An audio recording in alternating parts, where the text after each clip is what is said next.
Então tá. A gente pode, então, começar. Eu agradeço a todos que estão aqui conosco. Eu vou fazer uma pequena explicação sobre a razão dessa nossa live, tá?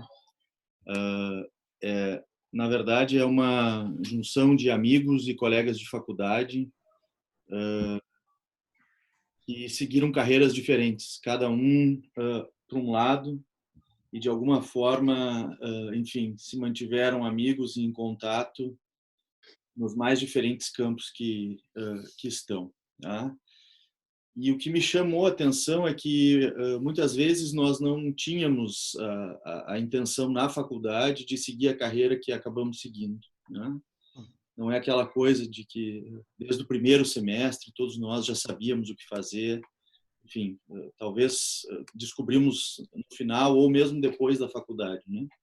E o interesse, então, foi de demonstrar um pouco para os alunos que há um mundo vasto lá fora, né? Que as opções são muitas e que as trajetórias têm coisas em comum. Oi, Carla, tem coisas em comum. Eu vou dizer com certeza que uma coisa em comum que todos eles vão dizer para vocês é que tem que estudar. Não há como chegar onde eles chegaram sem estudo. Então já fica aqui a minha sugestão de pauta, né? Tá?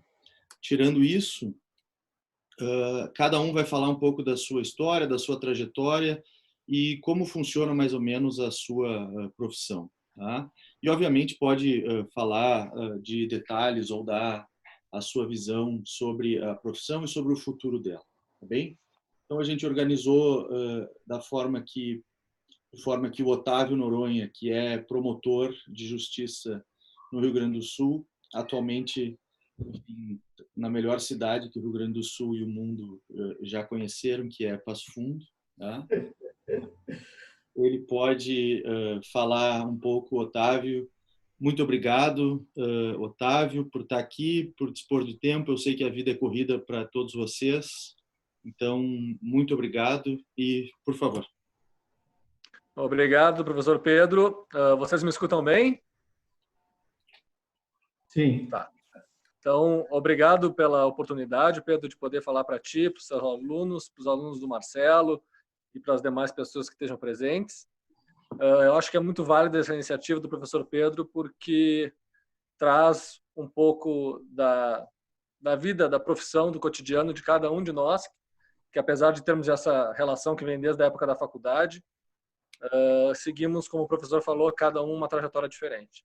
Eu vou falar um pouco da minha trajetória, então.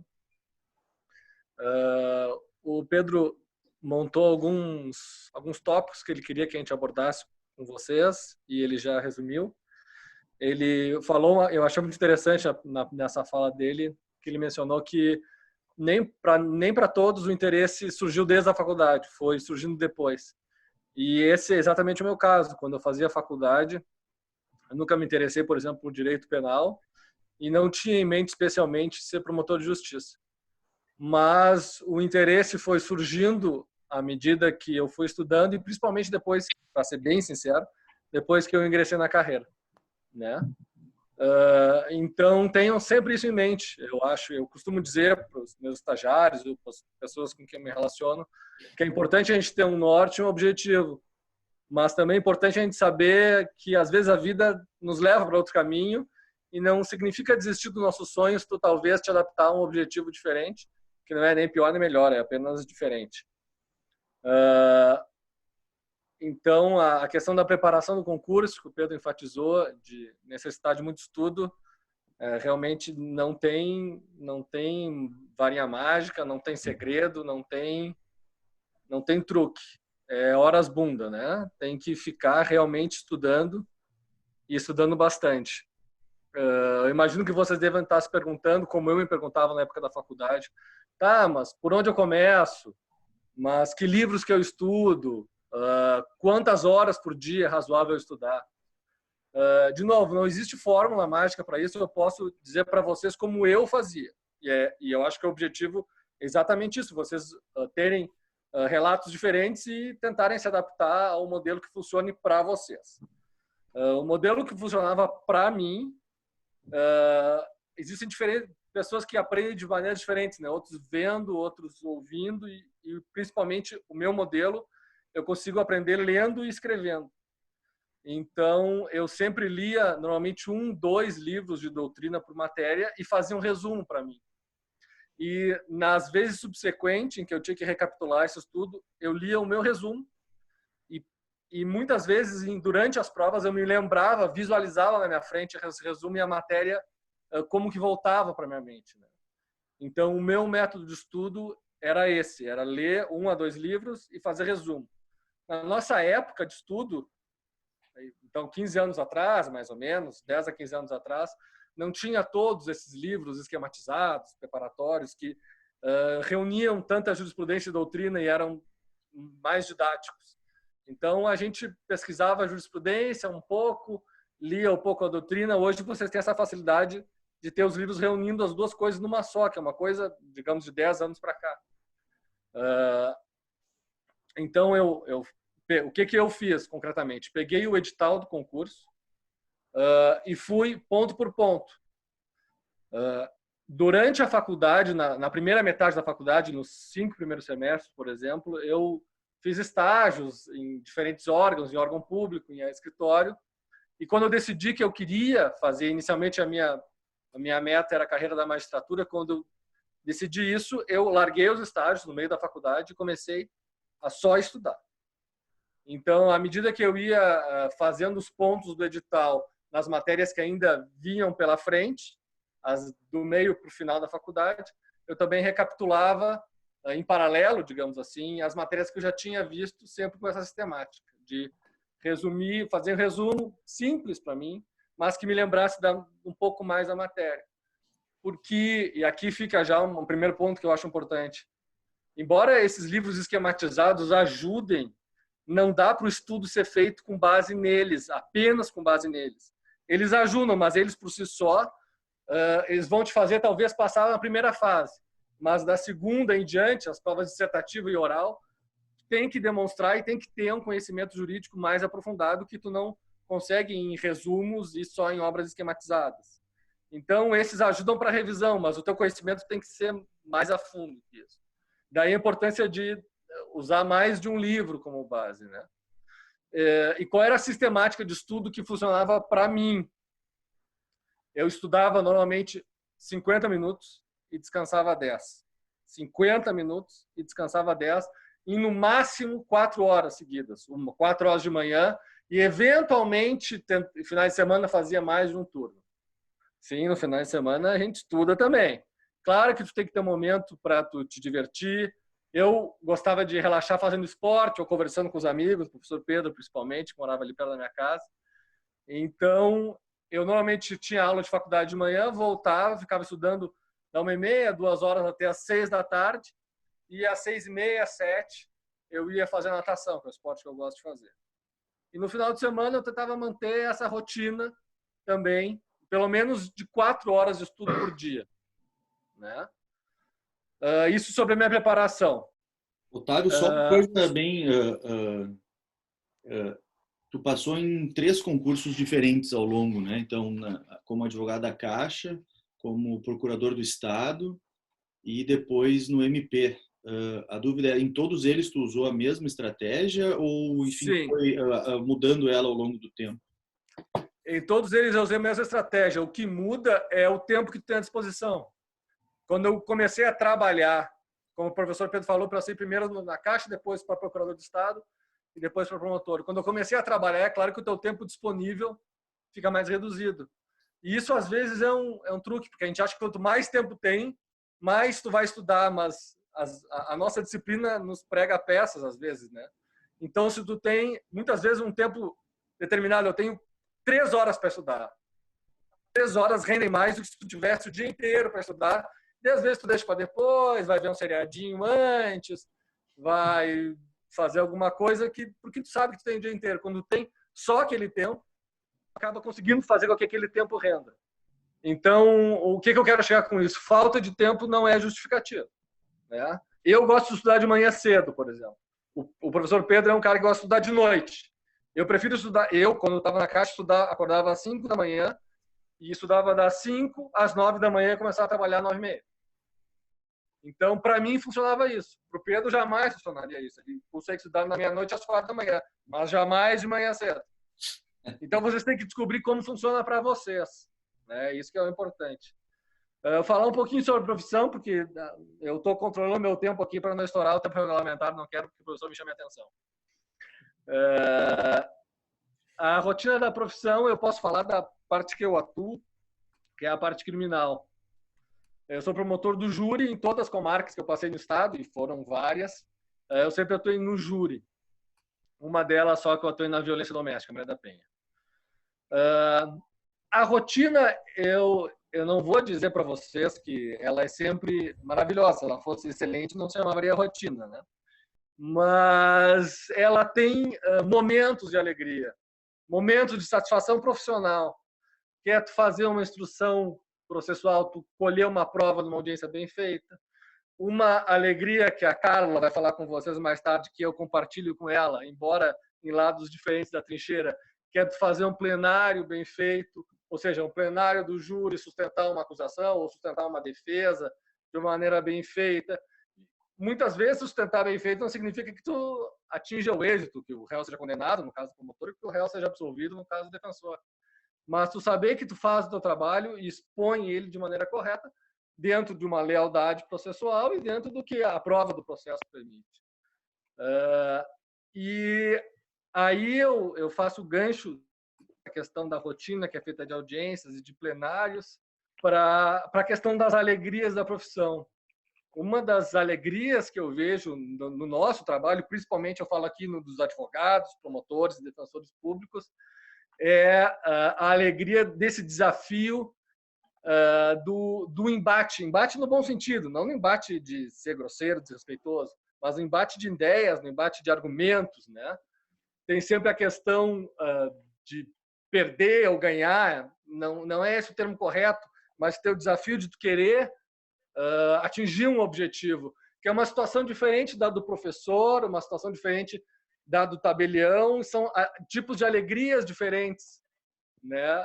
Eu acho que se eu tivesse seguido o meu trajeto, meu plano inicial, que era da magistratura, eu talvez não fosse tão realizado como eu fosse hoje, porque essa alegria, o frio na barriga que dá naquele momento antes de tu começar a falar, o desafio de tu responder uma parte bem feita, a Carla vai poder falar sobre isso, tenho certeza que ela é excelente de apartes também, e o desafio no final de tu, aos teus olhos, ver a justiça ser realizada por pessoas comuns ou mesmo pelo juiz togado, quando se trata de um processo que não é do júri.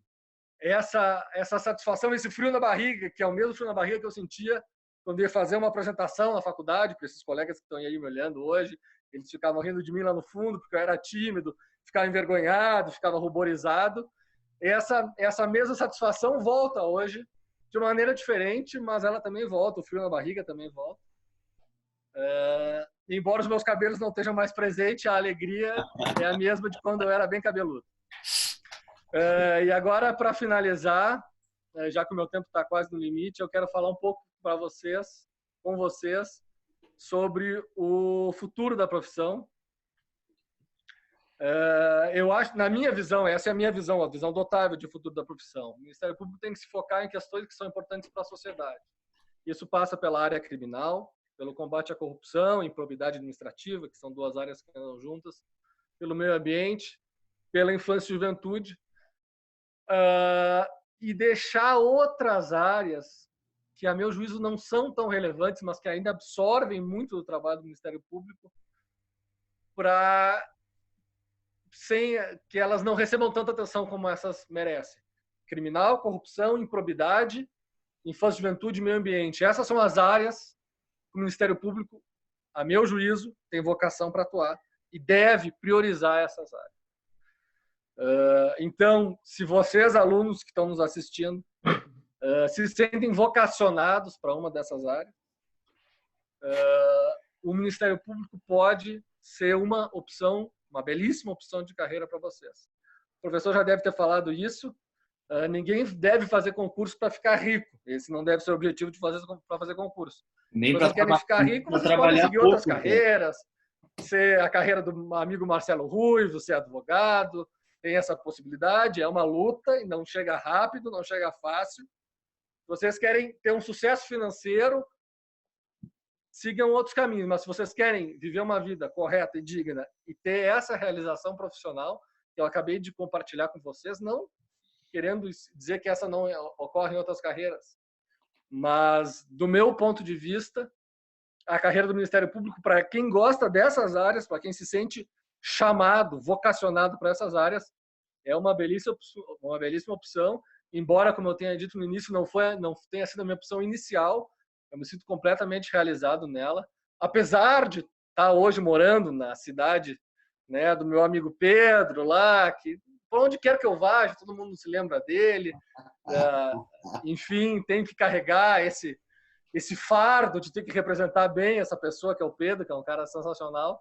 Ainda assim, eu acho que eu tenho tentado e conseguido me desincumbir de maneira satisfatória.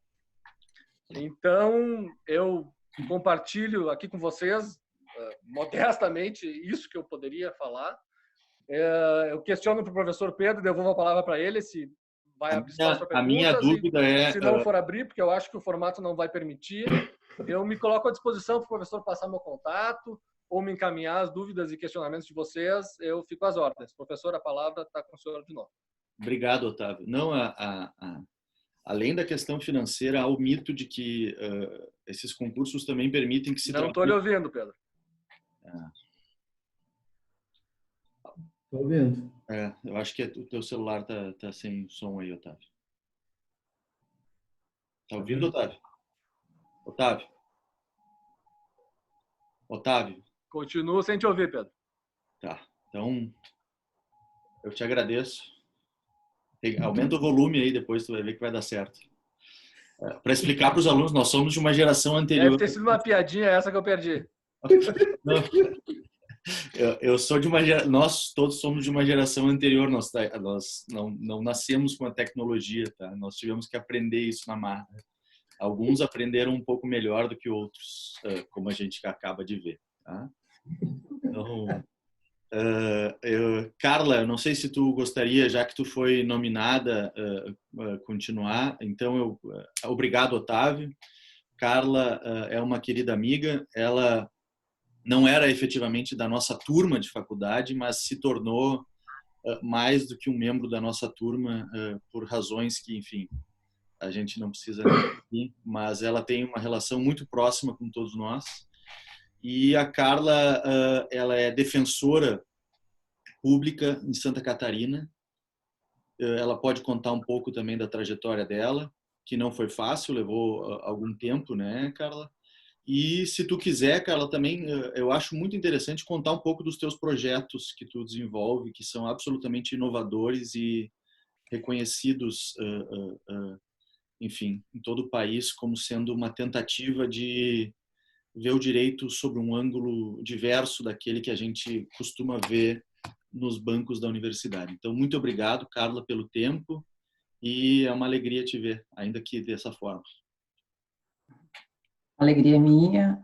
Quero cumprimentar aí os colegas queridos que há tempos não vejo também e cumprimentar especialmente o professor Pedro, que teve essa iniciativa maravilhosa que gostaria muito de ter tido na época da faculdade e talvez teria me facilitado a escolha também da profissão, porque assim como o Otávio, eu tive todo um processo e assim para chegar à Defensoria Pública. E me parece, agora eu até estava fazendo os cálculos aqui, mas eu defini que eu seria defensora pública, acho que uns 2 meses antes de me tornar uma. O Otávio está bloqueando. Então, assim, parabenizo a iniciativa, muito importante mesmo para todos os alunos. E por que eu escolhi a defensoria, né? Na verdade, foi uma longa jornada de tentativa e erro. Eu não tive um professor defensor público, e já sei que os alunos aqui têm um ótimo professor que é defensor, então, como grandes decisões aí na nossa vida a gente toma por inspiração, né? Por nos inspirar em outras pessoas. Na época eu tinha grandes professores advogados, então meu foco sempre foi a advocacia. Eu olhava para a advocacia, não, vou por aqui, né? E aí que acabei indo para vários estágios em vários escritórios, e até o fim da faculdade eu tinha aquela esperança, não, vou advogar, né, não vou para esse caminho do concurso público, vou para essa área. E aí que, quando eu tive ali a minha reunião para falar sobre efetivação, né, o advogado, na época, fez uma proposta que era basicamente eu trabalhar o dobro das horas que eu já trabalhava e receber praticamente a mesma coisa, e o meu benefício na época seria ganhar um escraviário, ele falou assim. E aí eu achei aquilo horrível, e basicamente eu saí de lá assim, indignada, né? Eu ia ganhar um escraviário, trabalhar o triplo, enfim. E naquele dia eu defini, não, vou estudar para concurso, vou fazer outra coisa, já saí, já comprei os livros, me inscrevi no curso do LFG, né? Grande pessoa, que Deus o tenha. Todos aqui estudaram com LFG, né? E, enfim, ali foi um divisor de águas na minha vida, assim, foi aquele chute na bunda que empurrou para frente. E aí que comecei, né, aquele estudo bem amador, extremamente amador. A gente pegava, o que a gente chamava na época de cardápios jurídicos, ia para a beira da piscina e estudava, com aquele resumão, era um negócio de plástico, assim. A gente ficava lá, né, tomava um banho de piscina e estudava um pouco. E aí, vendo que não estava funcionando, fui para o extremo oposto, comecei a resumir livros inteiros, a doutrina, né? Aí meus resumos acabavam ficando maiores que os livros, teve um resumo com 1.500 páginas. E eu comecei a ver que não estava funcionando aquele estilo, né? E aos poucos eu fui aperfeiçoando, né? E ali, deu uns 3 meses mais ou menos, eu acabei passando para advogada da Corsã. E foi bem, bem importante porque eu vi o que funcionou. E ali funcionou muito a resolução de questões, a revisão do material. Então, não adiantava eu ler aquele resumo gigantesco sem revisar. Eu tinha que volta e meia voltar para o resumo e fazer bastante questões, né? E aí passei para a Corsã. E no primeiro dia da Corsã eu vi, eu não vou fazer isso aqui para o resto da minha vida. Comecei ali o primeiro dia, eu já disse, meu Deus, isso aqui não vai. E foi desse jeito, aí eu fui indo. Trabalhei lá 2 anos, viajando pelo estado inteiro, fazendo audiência em Rio Grande, aí pegava o barco e ia para São José do Norte, acho que é isso. Aí pegava dentro do barco, ia estudando, fazendo questões, dentro do ônibus, pelo estado inteiro, fazia questões. E, assim, trocava de roupa na rodoviária, botava o terninho, fazia questões. Então, assim, não perdia tempo. Estava sempre nessa função. E na Corsã eu trabalhava muito também.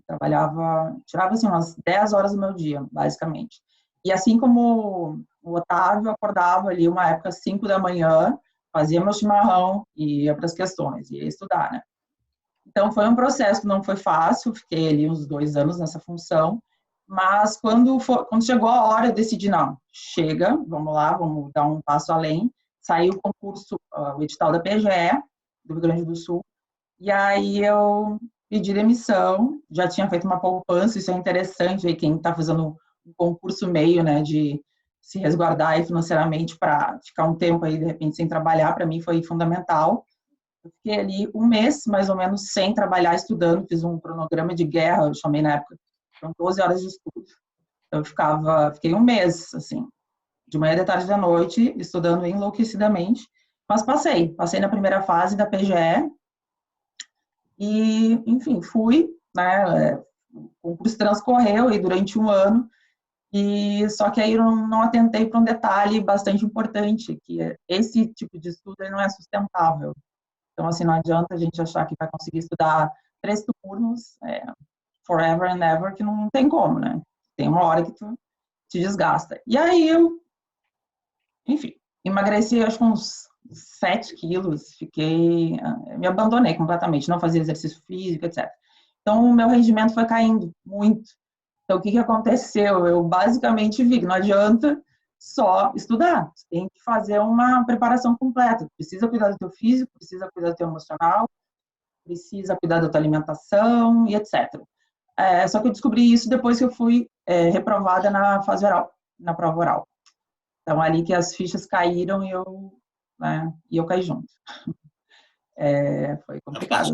Passou nas duas fases e ficou na última fase do concurso, é isso? Mudei na fase oral, depois de 1 ano de concurso. Fiz primeira fase, né, auditiva, aí foi a dissertativa, que foi anulada, tive que fazer de novo. Aí fomos para a última fase, foi oral. E aí eu, sem estrutura emocional nenhuma, acabei caindo ali. Enfim, foi um tombo grande. E faz parte, a gente tem que estar preparado para esses tombos, né? E aí que, basicamente, nessa época eu recorri aí a um apoio psicológico, precisei nessa época, porque não é fácil lidar com alguns tombos. Então, fui no psicólogo, fui fazer todas as meditações, fui para um retiro espiritual, fiquei lá alguns dias, mas me recuperei, né? E aí que nesse processo foi interessante que eu fui buscar um livro meu que é um livro que eu escrevi, eu preenchi quando eu tinha 18 anos. E era um livro que falava assim, você é do tamanho dos seus sonhos. E quando eu abri esse livro, eu vi uma pergunta lá que falava assim, qual que é o seu maior sonho na carreira, na profissão? E aí tinha uma resposta minha de quando eu tinha 18 anos, que dizia ajudar as pessoas. Ajudar as pessoas, só isso. E daí me veio Defensoria Pública, como não pensei nisso antes, né? E aí foi muito incrível, assim, foi bem... É que falando assim, né, Carla, eu não me lembro de a gente... Veja, claro, a gente estudou um pouco antes e a própria instituição Defensoria, ela foi sendo desenvolvida ao longo dos anos, né? Alguns estados criaram, enfim, há menos de 5 anos a sua defensoria, né? A gente não teve efetivamente contato com defensores ou mesmo com o que a defensoria deveria fazer, enfim, né? O que fazia um defensor. Então, a gente não... Eu não consigo imaginar alguém que, saindo direto da faculdade, quando a gente se formou, tivesse o objetivo, não, serei defensor, porque os concursos nem estavam abertos à época ainda, se eu não... Exatamente. E tinha muito aquele estigma, né? É o defensor de bandido. Eu tinha só essa frase na minha cabeça, defensor de bandido, não vou fazer esse negócio. Tá? Então, tinha muito isso. Pouco que a gente conhecia era uma forma deturpada, né, de olhar para a defensoria pública. Sim. Sobre o tombo, Carla, eu tenho um cara que tu conhece muito bem, que é o Inesil, que vai falar depois. Ele diz, eu sinto que eu fui reprovado em todos os concursos, até o ponto que eu passei em um. Esse tombo é mais ou menos isso, assim, né? Parece que dá tudo certo e aí a pessoa, na última fase, como é que se faz para não desanimar nesses casos, assim? Basicamente, eu precisei de apoio, né? Eu acho que cada um tem que fazer uma autoanálise, assim, o que precisa. O importante é não ficar nesse lugar.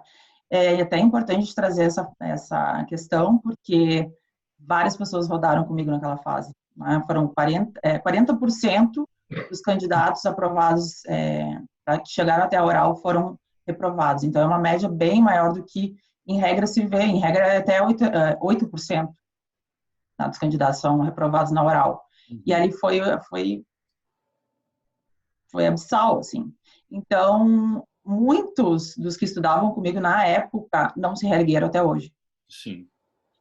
Então, acabaram achando outras formas de não lidar com aquela dor, enfim, foram fazer outras coisas, algumas ficaram grávidas naquela época e não foram mais, não abraçaram mais os concursos, né?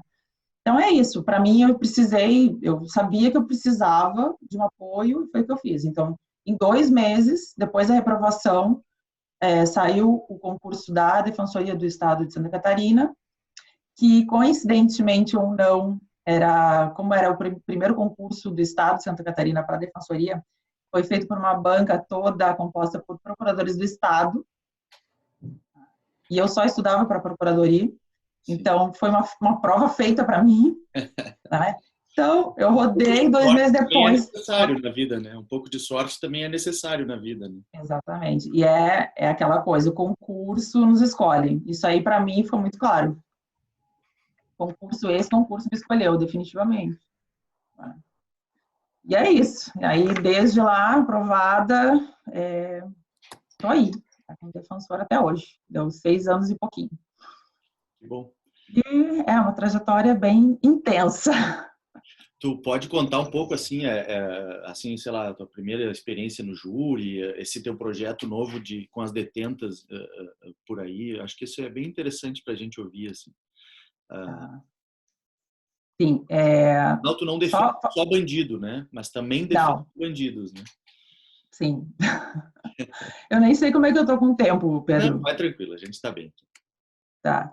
Não, porque assim, eu pensando em toda a trajetória, me vieram vários momentos da defensoria e me vieram assim, basicamente a minha trajetória na defensoria foram 3 fases, mais ou menos, foi da paixão para a desilusão, para um amor à segunda vista, assim.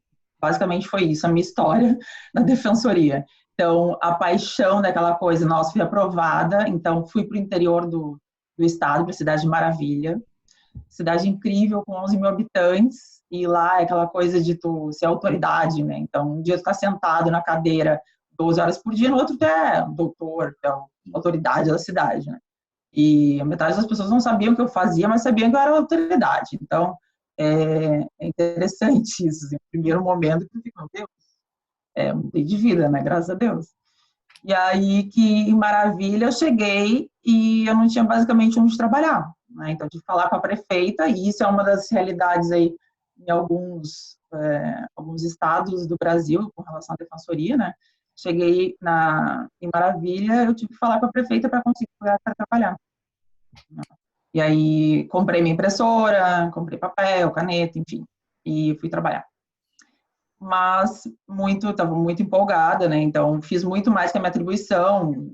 Eles não sabiam exatamente para que eu servia ali, mas então praticamente não tinha processos. Então, eu fazia muito mais do que a minha atribuição. Eu conseguia, enfim, medicamentos, conseguia dentadura para o pessoal, enfim, ia muito além, muito além. Não tinha trabalho, então a gente arranjava. E essa fase foi muito interessante. Mas aí, em 4 meses, como a carreira é muito aberta ainda da defensoria, é uma carreira nova, eu logo fui para Chapecó, e Chapecó lá foi o choque de realidade. Tá?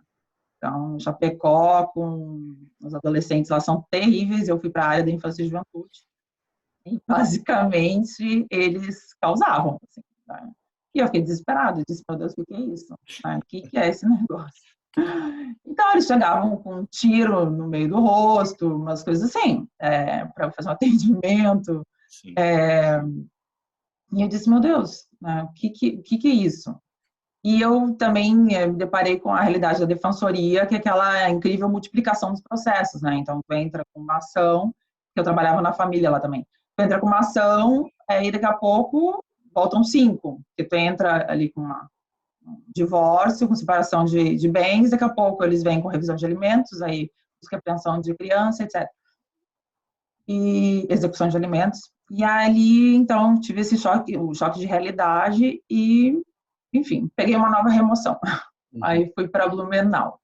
Em Blumenau, aí foi o terceiro momento ali que eu vi que alguma coisa tinha que fazer diferente. E aí que eu comecei com essas ideias, né, que o Pedro citou antes. Eu comecei a pensar, gente, essa forma de fazer justiça não faz sentido para mim, para mim não faz sentido entrar com uma ação e daqui a pouco essa ação ter virado sim. Não adianta eu fazer um atendimento aqui e os assistidos continuarem voltando, os usuários do serviço não felizes, não satisfeitos, porque a questão de fundo deles não foi vista, né? Tem um processo, muitas vezes a gente acha que resolve alguma coisa e às vezes agrava um conflito. Isso a gente vê muito na família. Na área criminal também a gente vê que a prisão não resolve muito também, né? Questão dos adolescentes também apreendidos, volta e meia eles estavam lá de novo, eu peguei adolescente que foi preso 10 vezes, enfim.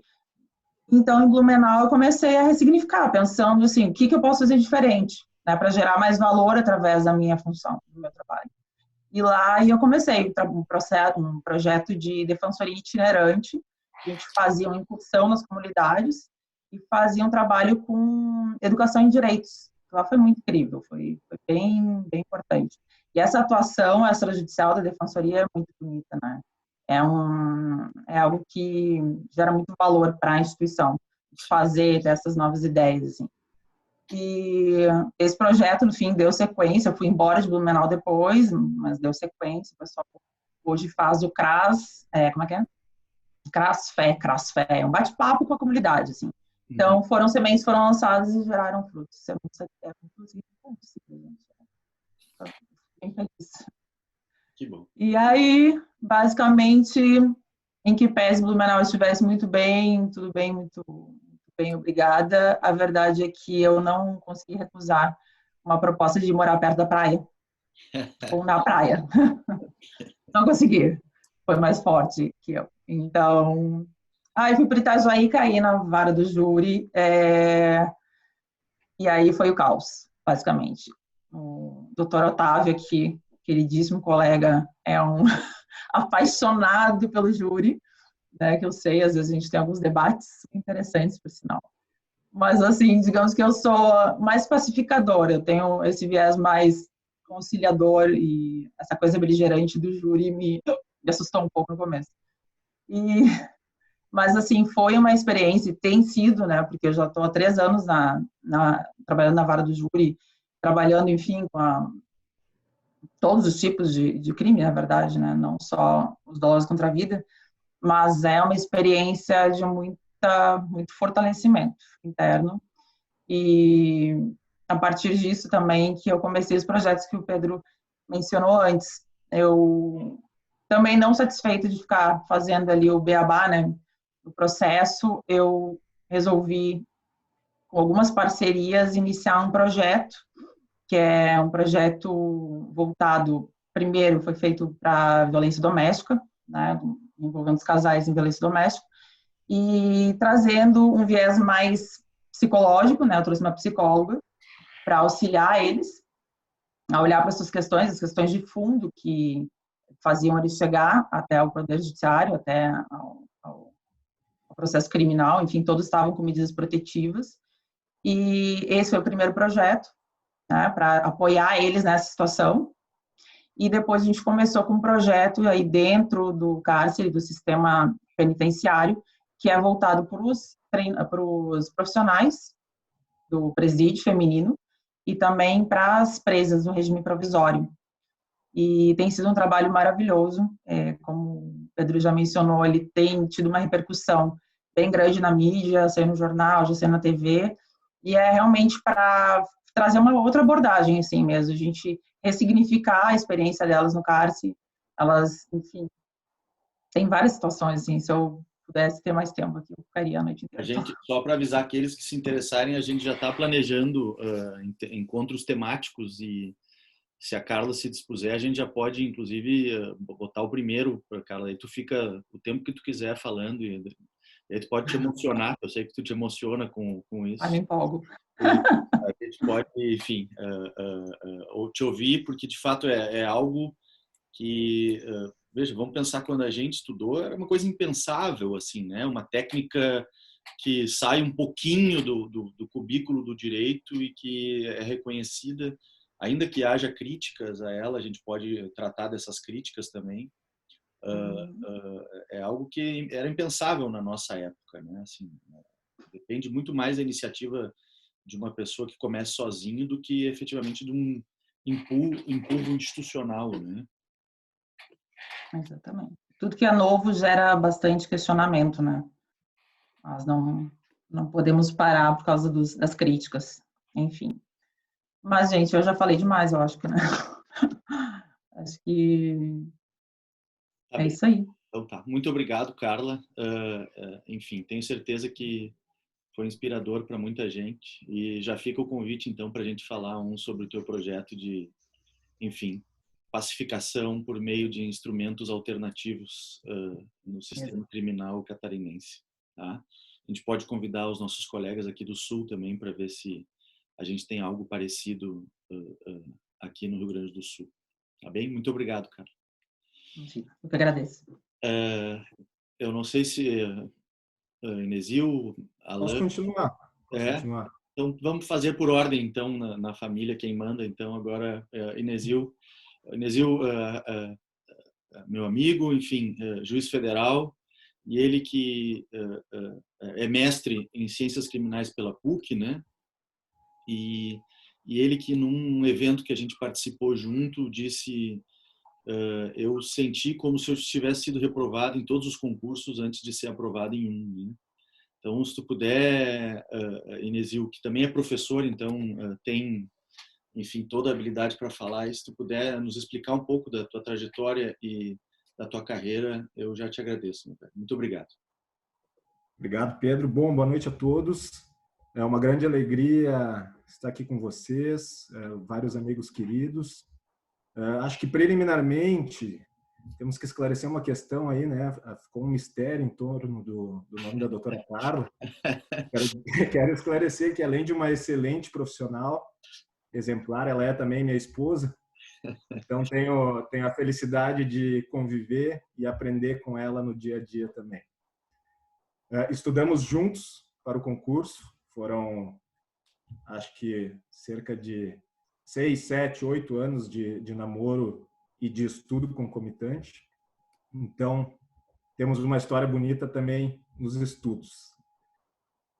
Bom, dito isso, feito esse esclarecimento preliminar, eu sou juiz federal em Santa Catarina, moro em Itajaí, moro na praia também não consegui resistir a essa possibilidade de morar perto do mar de Santa Catarina.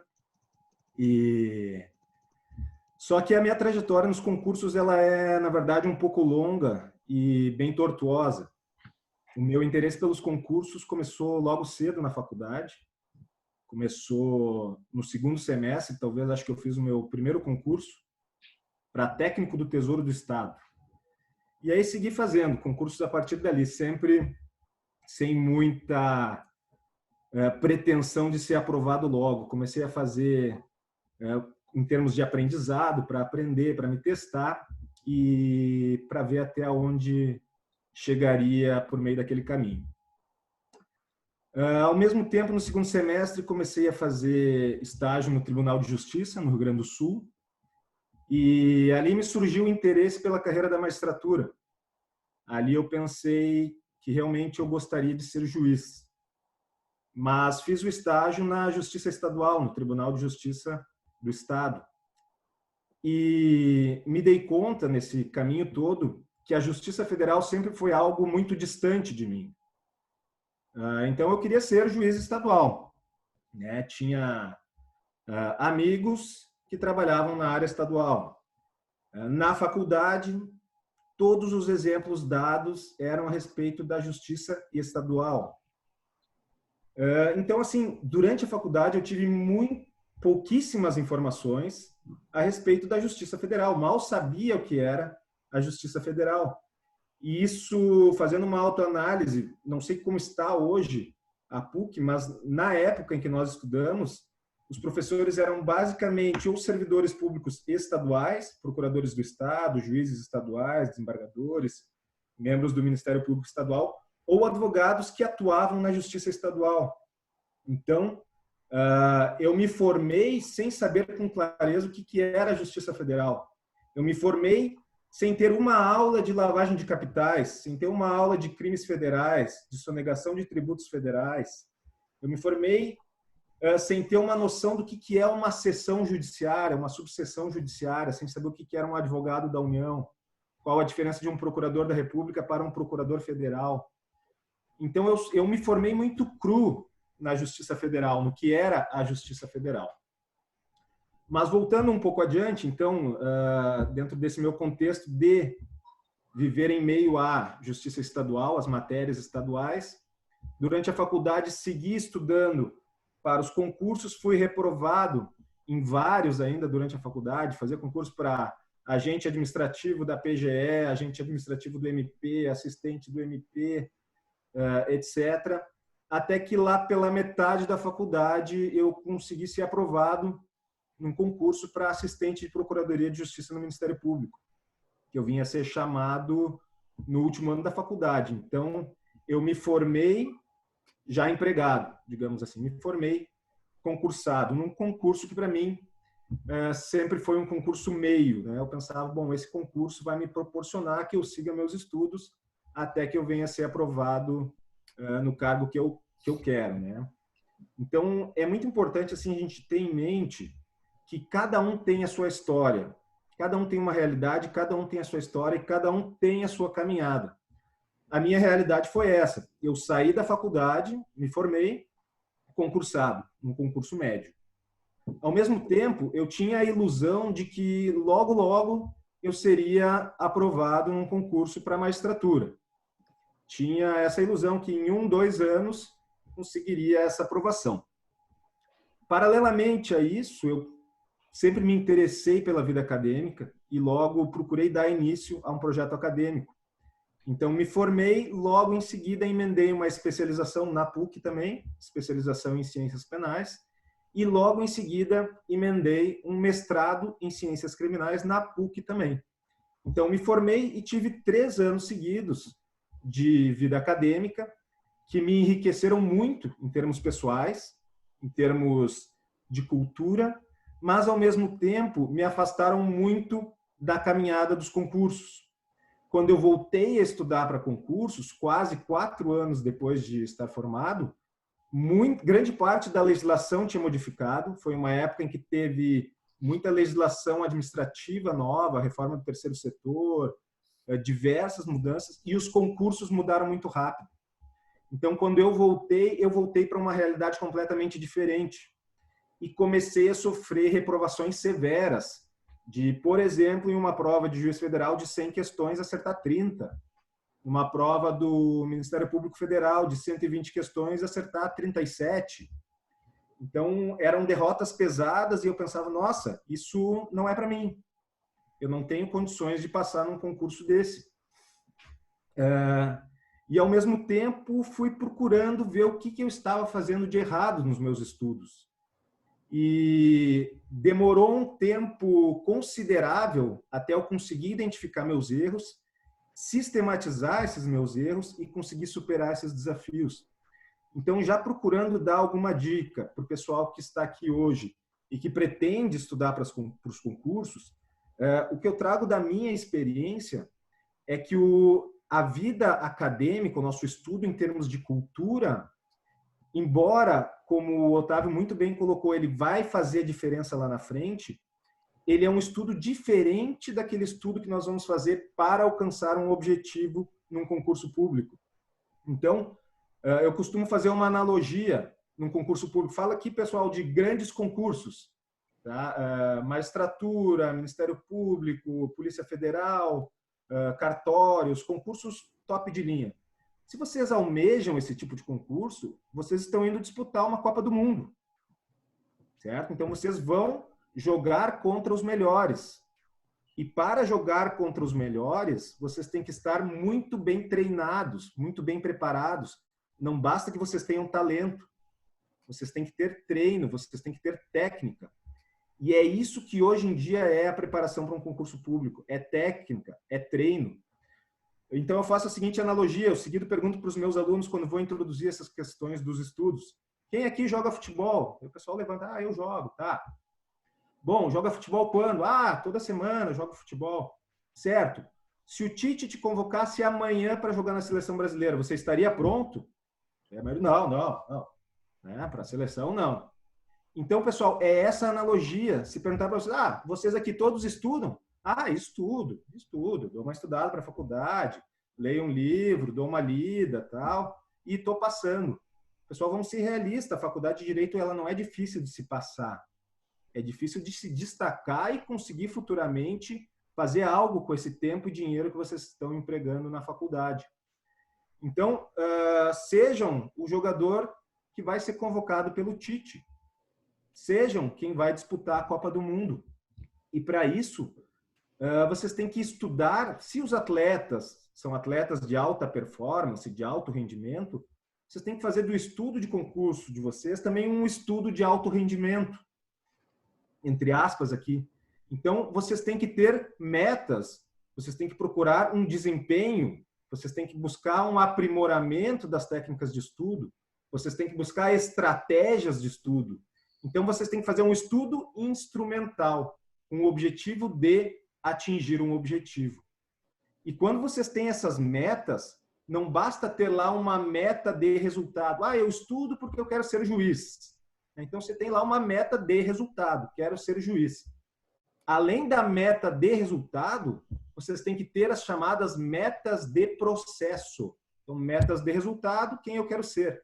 Metas de processo, o que eu vou fazer para chegar lá. Quais os passos eu devo percorrer para chegar na minha meta de resultado. Então, vocês têm que organizar os estudos de vocês. Organizar uma estratégia. E como organizar essa meta de processo, essa caminhada? Não adianta começar a estudar sem uma organização. A primeira coisa, quando vocês vão encarar um projeto, é ter a noção desse projeto e organizar os estudos de vocês de uma forma que seja mais fácil de vocês lá adiante recuperarem esse conteúdo. O Otávio falou dos resumos, eu também fazia resumos, depois vinha a me dar conta que não conseguiria fazer resumo de tudo. Encontrei a necessidade de fazer questões. Inesils, tem uma pergunta, desculpa, aqui o Vinícius pergunta, depois de ir mal nas provas, o que você mudou para melhorar, né? Talvez isso tenha a ver também, no meio do caminho, tu alterou a tua forma de estudo ou não? Sim, sim. Então, um dos eixos desse estudo de alto rendimento é a autoanálise e o aprimoramento. É você sair... Ó, isso aqui já deu meu tempo aqui, vou ter que passar um pouquinho, Pedro. Vai tranquilo, vai tranquilo. Então, é justamente você se dar conta do que você está fazendo de errado. Né? Onde eu estou errando, que eu estou sentado estudando e não estou atingindo os resultados que eu quero. Então, esse é um dos pontos. E o segundo ponto é você estar preparado para a derrota. A pessoa que estuda para um concurso, ela tem que ser meio uma patrola, meio um trator nisso aí. Ela faz prova, faz prova, faz prova, faz prova, faz prova, até que um dia ela vai chegar. Se você pensa assim, vou esperar sair o edital de juiz federal. Daí ficou 3 anos sem sair o edital, você ficou esperando, daí saiu o edital. Se inscreveu para o concurso.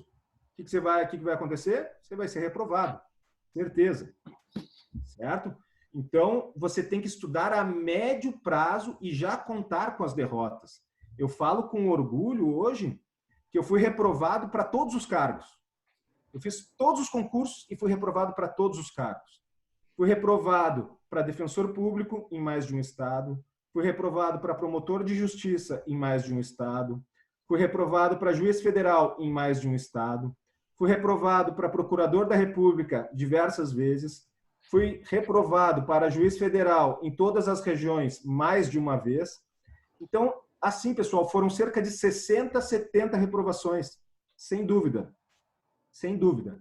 Então, ao mesmo tempo, essa caminhada dos concursos, ela é um exercício de resiliência, de você saber o seu tamanho e saber o tamanho dos desafios que a vida te apresenta e seguir mesmo com as derrotas. Esse é o grande aprendizado que a gente extrai. E isso a gente leva para a nossa vida. É claro que as pessoas são diferentes, alguns são aprovados mais rápido, outros têm uma trajetória maior. A minha trajetória foi essa, mais longa e de maiores reprovações. Mas, de certa forma, eu extraí muita coisa positiva para a minha vida dessa toda a minha história. Que eu levo, inclusive, hoje para a minha vida como juiz. De ser uma pessoa diferente, ser uma pessoa que olha as situações de uma forma diferente. Isso, de certa forma, em razão dessas dificuldades que eu tive que enfrentar, que a vida colocou no meu caminho e que eu tive que superar. Mas falava, só para tentar finalizar, como é que a gente está de tempo, Pedro? Se tu quiser falar mais uns 2 minutos, também tem uma pergunta aqui que talvez valha para Carla também, depois o Alain pode falar, que o Fábio pergunta o que fazer com a frustração de não ser aprovado, né? Então, ser reprovado 60 vezes, veja, se acontecesse 60 vezes algo negativo para mim, eu desistiria, certamente, enfim, né? Então... É algo que efetivamente a Carla falou, eu tive que buscar, enfim, né, algumas estratégias. Como é que se faz para vencer esse tipo de frustração, tá? Eu vou fazer essa pergunta depois para o Ruivo em outro contexto, que é um contexto que a gente viveu, eu e ele, o contexto acadêmico, mas a nossa reprovação é um pouco diferente, né? Assim, é o simples fato de não conseguir terminar as coisas, essa frustração de receber um resultado negativo. Como é que se faz para combater isso mesmo? Bom, eu acho que cada um tem uma forma de lidar com as frustrações, né? Cada um reage de uma forma. A Carla colocou ali que algumas colegas dela de concurso sucumbiram. Eu tive vários amigos que estavam estudando junto que sucumbiram, que desistiram. E, a meu ver, a capacidade de superar essas derrotas vai muito da forma com que você enxerga esse desafio e da forma com que você absorve essas informações. Hoje em dia está na moda a palavra do mindset, né? Você tem que ter um mindset. Deixando de lado a palavra da moda, é mais ou menos isso, né? Você tem que ter um mindset claro de qual o seu objetivo, do que você vai fazer para chegar lá e que você tem que superar as dificuldades. Então, já começa, digamos assim, que você vai começar o desafio dos concursos e tem medo de ser reprovado. Comece já com a conta da reprovação. Já faça um cálculo. Olha, eu vou começar sendo reprovado nos primeiros 3 anos, talvez. Talvez eu passe antes. O Otávio é um amigão que, para mim, sempre foi um grande exemplo nisso, porque ele passou cedo. E eu sempre me espelhei no Otávio. Ele passou muito antes que eu nos concursos. Mas, claro, cada um tem a sua história e cada um tem a sua forma de estudo. A gente teve outro colega, o outro colega, o Fábio também, né? O Fábio foi aprovado, enfim, no meio da faculdade já para advogado da Assembleia. Isso, né? Procurador da Assembleia Legislativa, e depois foi aprovado em primeiro lugar para juiz federal, bem naquele intervalo da experiência de 3 anos, né? Que é uma das... A Natália perguntou aqui dos 3 anos. Isso, então, a gente pode falar um pouco sobre isso. Então, assim, cada um tem a sua história, uns passam mais rápido e outros demoram mais. A dica que eu dou é já começar, vou usar a metáfora, já começar o jogo perdendo. Olha, nos próximos 3 anos, você absorve essas derrotas. Nos próximos 5 anos, talvez. Calcule as reprovações como experiência. Tenha cada prova que você fará, não como vida ou morte. Nossa, vou passar, não passei, vou passar, não passei. Tenha como experiências. Vou fazer a prova de defensor público no Paraná. O que eu vou aprender? Desde a forma de fazer a prova, chegada no local de prova, reação. Faça provas, se experimente e procure transformar essas derrotas ao seu favor. Bom, Pedro, tinha outras coisas para falar, mas acho que vai ter que ficar para a próxima live, né? Não, a gente tem várias perguntas aqui. Eu vou dizer, o Inesil tem com outros colegas juízes federais uma página chamada Jus Federal, na qual há, enfim, orientação para a carreira federal, se, né, alguém quiser. Mas eu vejo que o interesse dos concursos ele é efetivamente onipresente. A gente vai organizar outras dessas temáticas, tá? E de alguma forma podemos organizar uma específica sobre rotina de estudo, o que estudar, como estudar e assim por diante, né? Aqui era mais para ser um bate-papo sobre as carreiras. Agora a gente pode então partir para uma das carreiras que eu efetivamente não ouvi falar na faculdade, né? Assim como a defensoria não era pouco falada, certamente a trajetória do Alain é uma trajetória que eu jamais imaginaria que algum colega nosso seguisse. Então, o Alain Baltazar é um querido amigo, como todos, e ele é tabelião e registrador, né? A gente brinca, é concurso para, enfim, aprender a imprimir dinheiro. Ele vai, obviamente, desmistificar isso também, né? Mas tu pode, Alain, então, explicar um pouco da tua trajetória e contar de onde veio o interesse dos concursos para cartório, né? Enfim, o concurso cartorial e registral, e falar um pouco da tua rotina, como ela é. E muito obrigado pela disponibilidade. Maravilha. Então, tá. Boa noite a todos. Quero agradecer aqui o convite ao professor Pedro, meu querido amigo de longa data. e cumprimentar os demais colegas aí também, todos amigos antigos já e amigos de coração. Bom, eu elaborei aqui, de acordo com os tópicos ali que o Pedro nos passou, algumas coisas para comentar então com o pessoal. Estão me ouvindo bem? Sim, tá ótimo. Tá. Então, o Pedro começou aí direto como surgiu o interesse pela carreira e tal, na faculdade ou depois. Como o Pedro disse, a exemplo da defensoria, eu não tinha nenhuma ideia, né, de cartório na faculdade. Até onde eu sei, ainda hoje nas faculdades do Brasil não tem cadeira de direito notarial, registral, sequer optativo. Então, eu não tinha assim nenhuma noção dessa carreira. E como eu tinha sido estagiário no MP, fui estagiário 1 ano e meio, depois fui servidor 10 anos, fui estagiário, agente administrativo, assessor, inclusive eu e a Carla trabalhamos no mesmo órgão lá, com o mesmo procurador. E então, obviamente, ali a minha ideia era ser promotor de justiça. Né? Para mim era como se fosse seguir a carreira. Estagiário, administrativo, assessor, o outro passo seria ser promotor de justiça. Era a Até carreira por uma questão familiar, né? Enfim, uma questão familiar. Exatamente, que era foi a carreira do meu pai e o meu irmão também, por um breve momento, um breve tempo, também foi promotor de justiça. Mas, como o Otávio falou ali, esse caminho não deu certo.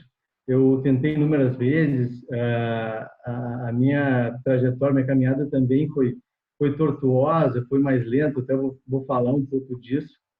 E então isso não deu certo. Mas, como o Otávio disse ali, isso não, os caminhos vão se apresentando, né? As coisas vão apresentando e às vezes a gente vai para um lado para o outro. E como aconteceu também com a Carla. E então como é que surgiu esse meu interesse por cartório? De 2008 a 2010, meu irmão, que é um ex-juiz federal e hoje é registrador de imóveis, ele na época trabalhava no CNJ e participou de um trabalho lá de averiguação de regularidade de investidura em todas as serventias extrajudiciais do Brasil, né? E onde foi constatado que tinha inúmeras irregularidades, né? Tinham praticamente, sei, assim, em números, não me recordo, mas eu acredito que assim 1/4 dos cartórios do Brasil estavam irregulares, a investidura deles. Então, eu conversei com ele e disse, cara, muito provavelmente esse estudo aí vai desencadear concurso praticamente em todos os estados do país, que foi o que efetivamente aconteceu. Então, a gente passa dessa informação, eu comecei a estudar mais a matéria, de notarial, registral, e me interessei bastante e acabei me apaixonando pela matéria. Me identifiquei muito e acabei largando aquela ideia inicial ali do MP, né, de ser promotor de justiça. Bom, segundo tópico ali que o Pedro colocou aqui para a gente, seria como é a preparação e rotina ali para concurso de cartório. Concurso de cartório, ele é um pouquinho, apesar de ter também como juiz, promotor e defensor, tem 3 fases, né? O primeiro objetivo, segundo dissertativo, terceiro oral, títulos depois. Ele é um pouquinho diferente desses outros. Então, assim, ali dando um exemplo também que o Nesil falou, comecei a fazer um estudo mais focado, assim, específico para esse tipo de concurso, né? Mas para a primeira fase, eu segui uma dica do próprio Nesil.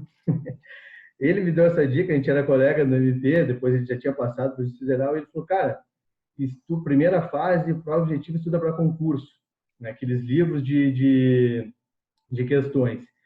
E aí eu comecei. Então, primeira fase, estudo sempre com questões antigas.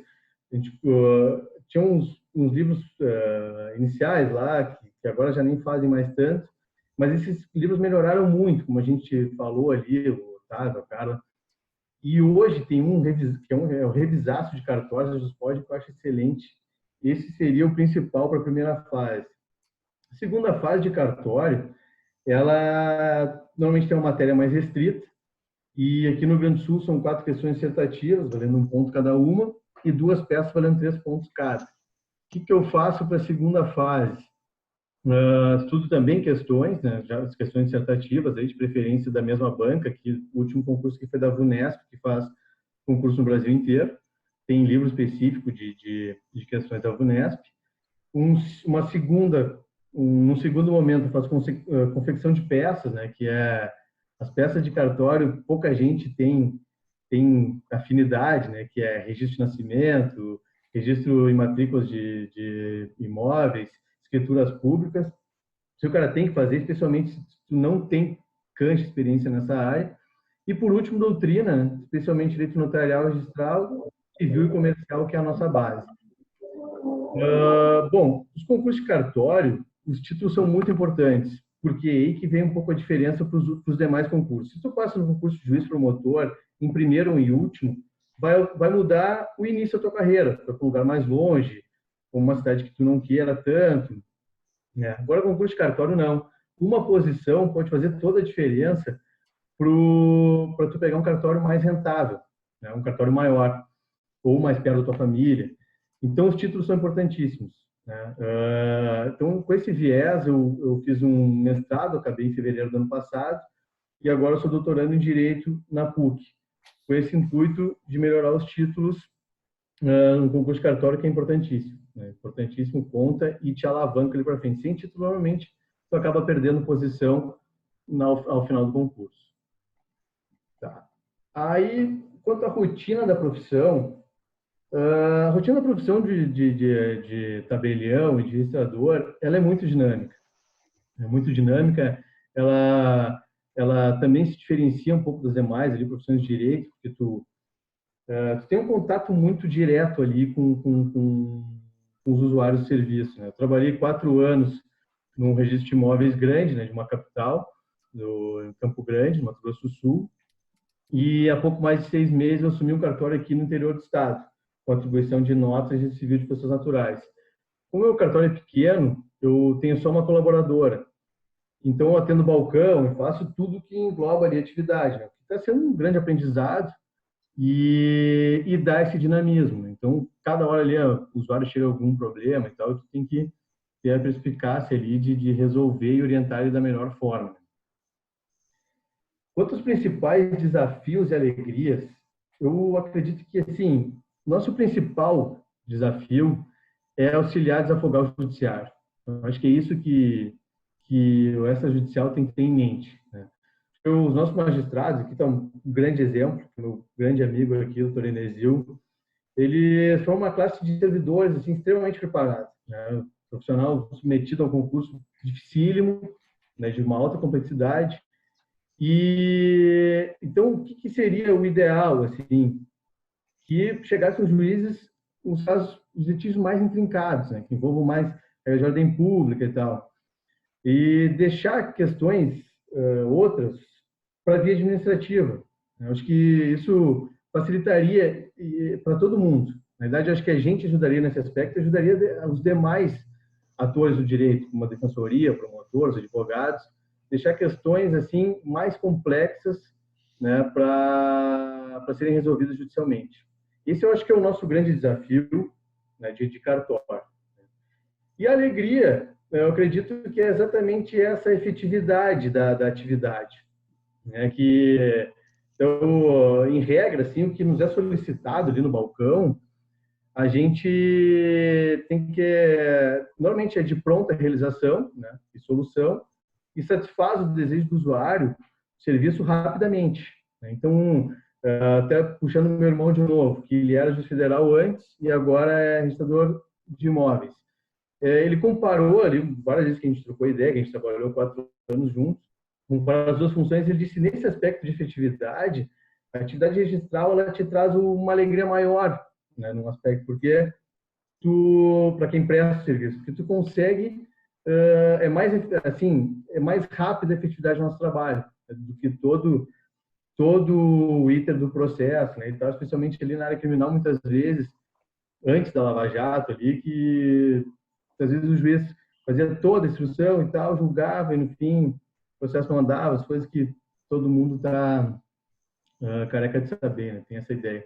Então, acho que isso é uma alegria. Realmente, tu registrar alguém ali, faz uma escritura, né, e dá certo logo, faz um divórcio, né? Eu coloquei aqui que eu acho que dos maiores exemplos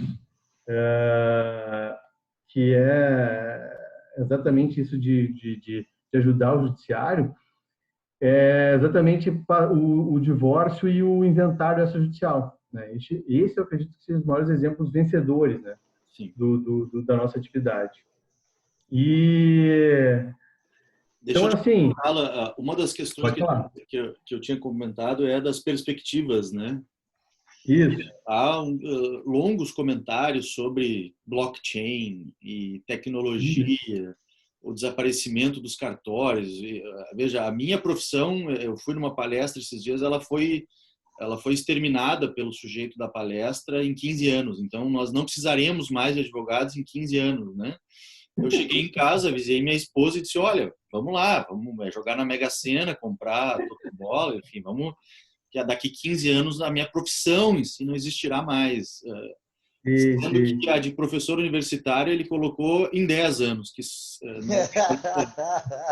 Então, assim, as minhas duas únicas fontes de renda, elas vão desaparecer, segundo esse especialista, em 10 a 15 anos, né? Perfeito. Eu até tinha colocado. Eu não tenho, desculpa, eu não tenho a condição de virar modelo, porque já passou do meu auge, né? Mas, enfim, então, assim, se escuta muito isso, né? Vai acabar o cartório, vai acabar o registro, haverá uma técnica para isso. Como é que o setor vê isso, Alan? Assim, eu até tinha colocado isso um pouquinho mais abaixo. O que é um fator assim que nos ajuda em termos, né? Que ainda tinha colocado nessa primeira parte aqui. Como que a gente tem uma capilaridade muito grande, né? E muitos, normalmente tem cartório inclusive em distritos, né? Que não são, não tem prefeitura, muito menos não são comarcas, né? Óbvio, não tem juiz promotor, não tem delegacia. Então, muitas vezes o cartório é um braço ali do Estado naquela comunidade. Então, se tu faz um trabalho sério, bom, faz muita diferença naquela localidade. Tá? Esse é um aspecto. Mas, assim, a nossa classe tem muita antipatia, né? Tem essa lenda que se ganha muito e tal, e que isso, cartórios pequenos, é outra realidade, né? As pessoas muitas vezes não sabem. Então, mas tem essa ameaça de teto, né, para cartórios maiores, e o blockchain, né? Então, assim, o que eu acho? Para os meus filhos ali, uma tem 3 anos e outra tem 2 meses, eu não sei se eu incentivaria a seguir nessa profissão de cartório, né?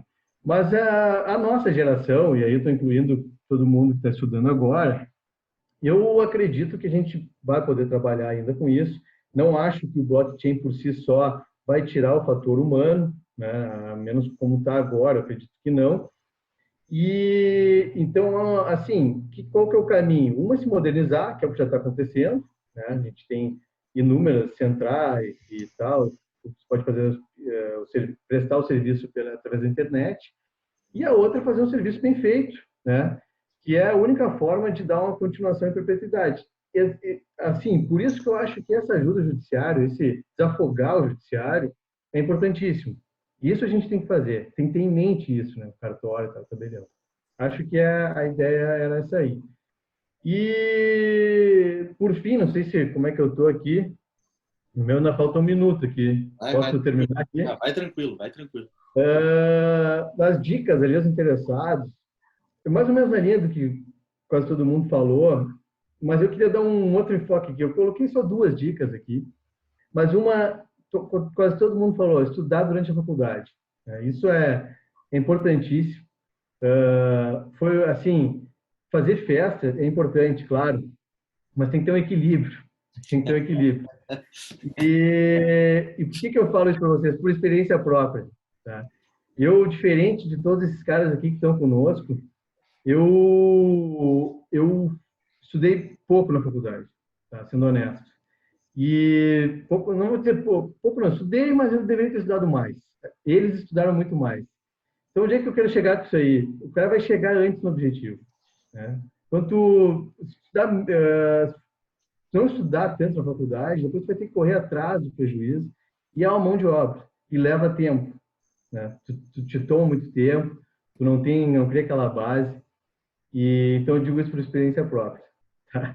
E essa é uma dica. E a última, que o pessoal também já falou, é tentar achar assim estão procurando conhecer as profissões, o direito e tal, tente achar alguma que lhe agrade, né? Não buscar apenas o aspecto remuneratório, porque se tu não gostar nem um pouco do que tu faz todos os dias, né? Fazer isso todos os dias, uma coisa que tu não gosta, não tem jeito, isso vai ser um martírio, né? E não vai dar certo. Então, essas duas, assim, dicas que serviram muito para mim, né? Então, eu queria repassar, sempre converso com alguém que vem falar, com minha sobrinha, quem está fazendo faculdade, né? Que eu acho que isso é importante. Eu acho que era por aí, doutor Pedro. Não sei se não passei muito, né? Não Tá bem. sei se tem mais Eu algum aspecto. tem uma pergunta aqui do Windows, né? Que eu imagino ser o Vitor, tá? Que é, É, enfim, o auxílio ao judiciário, né? Existe alguma uhum. relação com o TJRS, né? Sim, sou eu. Referiste sobre auxílio judiciário relacionando divórcio e extrajudicial. Só Pergunta que eu posso... a pergunta é de um colega nosso de faculdade que provavelmente passa então pelas agruras de divórcio judicial no judiciário gaúcho, né? Uhum. Bom, assim, ó, essa questão da mediação e da conciliação foi até o tema que eu estudei bastante, que era a linha de pesquisa do mestrado que eu fiz na Escola Paulista de Direito em São Paulo. Assim, é uma ideia muito forte, já tem um provimento CNJ regulamentando, né? O próprio CPC novo também traz bastante sobre isso, mas ainda está engatinhando, né? Mediação, conciliação ali nos cartórios, ainda não é algo que eu vou dizer que está efetivamente andando. Tá? Então, essa relação assim direta com o TJ de mediação, conciliação e cartório ainda não tem assim uma coisa concreta, né? Mas o divórcio extrajudicial, que não tem a ver diretamente assim, com mediação e conciliação, isso sim, né? Desde 2007, isso ocorre muito e pelos estudos aí que se tem, melhorou muito, né? É muito mais rápido, realmente desafogou o judiciário, especialmente direito de família, né? As varas de família nesse aspecto. E esse é um modelo, é um exemplo vencedor, né? Do que saiu do judiciário e foi para cartório, divórcio e inventário extrajudicial. Que bom. Então, obrigado, Alain. A gente pode pensar num também temático envolvendo a preparação para esse tipo de concurso. Eu posso dizer que eu tenho muitos alunos que me questionam, mas a maioria questiona em virtude do mito, ou pelo menos da fama sobre a remuneração, né? Isso, enfim, eu tento demovê-los da ideia de fazer concurso por dinheiro, né? Falo, como disse o Otávio, para virar criminalista, que será o nosso próximo, enfim, a falar, né? Mas certamente, enfim, foi enriquecedor. Eu te agradeço muito, Alain. Tuas ordens, tá? Tuas Claro, ordens, se quiser passar meu contato e tal, fica à vontade. Se o pessoal tá bem. quiser falar, tuas Obrigado. ordens. Então agora a gente pode partir para a última das profissões, enfim, que estão sendo tratadas aqui, que é com também o nosso amigo, colega de faculdade, Marcelo Ruivo, que provavelmente muitos aqui conhecem, que é professor da PUC também.